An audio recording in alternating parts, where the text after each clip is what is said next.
Hi, ഞാൻ നിങ്ങളുടെ സ്വന്തം കാമ ചേച്ചി. ഭവാനി ഒന്ന് മനസ്സ് വെച്ചാൽ ഈ കലവറ നമുക്കൊരു മണിയറയാക്കാം. പ്രകൃതിയിൽ നമ്മൾ ഒരു നൂല് വസ്ത്രം പോലും ഇല്ലാതെ ചെയ്യാന്ന് പറയുമ്പോൾ അത് ഭയങ്കര രസമാണ്. അതിലൂടെയുള്ള ഇന്റിമസി മറ്റൊന്നിലൂടെയും കിട്ടില്ല. കാമ ചേച്ചി എന്ന് വന്നേക്കുന്ന കണ്ടോ, നല്ല പ്രകൃതി രമണീയമായ സ്ഥലം, അതായത് വനത്തിലാണ്. ഒരു പ്രാവശ്യം പോയ പിന്നെ നേച്ചർ നമ്മളിങ്ങനെ മാടി വിളിച്ചുകൊണ്ടിരിക്കും. എന്നെ ഇടയ്ക്കിടയ്ക്ക് ഇങ്ങനെ മാടി വിളിക്കാറുണ്ട്. വനത്തിനുള്ളിൽ ചേച്ചി വരുന്ന എന്തിനാന്ന് ചോദിച്ചാൽ എങ്ങനെ എൻജോയ് ചെയ്യാം എന്നുള്ളതാ. കുറെ പേരൊക്കെ ഇങ്ങനെ എന്താ പറയുന്നത്, അവധി സമയങ്ങളിൽ എൻജോയ് ചെയ്യാൻ പോകാറുണ്ട്.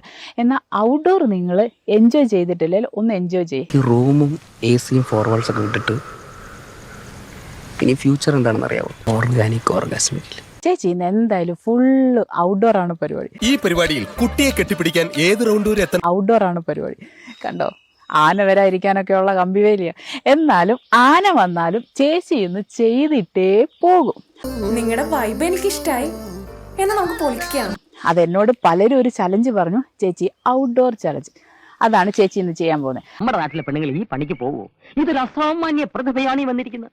അതിൻ്റെ ഒരു സുഖം നിങ്ങളും കൂടെ ഒന്ന് അനുഭവിച്ചു നോക്കുക. അതായത് പ്രകൃതിയിൽ നമ്മൾ ഒരു നൂല് വസ്ത്രം പോലും ഇല്ലാതെ ചെയ്യാന്ന് പറയുമ്പോൾ അത് ഭയങ്കര രസമാണ്. ഇതൊന്നും നമ്മളെ കൊണ്ട് താങ്ങൂലേ.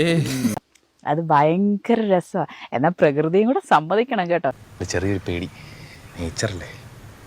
എടാ, കള്ളവടി വെക്കാൻ പോകുന്നവനെ മൂർഖം കടിച്ചാൽ മൂർഖനപ്പം വടിയാവും. അതാണ് ഹിസ്റ്ററി ഓഫ് സെക്ഷുവാലിറ്റി. ഇന്നൊരു ചലഞ്ചുമായിട്ടാണ് ചേച്ചി വരുന്നത്. അപ്പം നമുക്ക് നോക്കിയാലോ.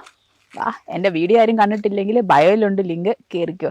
അപ്പം ഇന്നത്തെ ഔട്ട്ഡോർ ചലഞ്ചാണ്. ഓക്കെ, സ്വന്തമായിട്ട് വെബ്സൈറ്റ് ഉള്ള ടീമാ www.sarasu.com.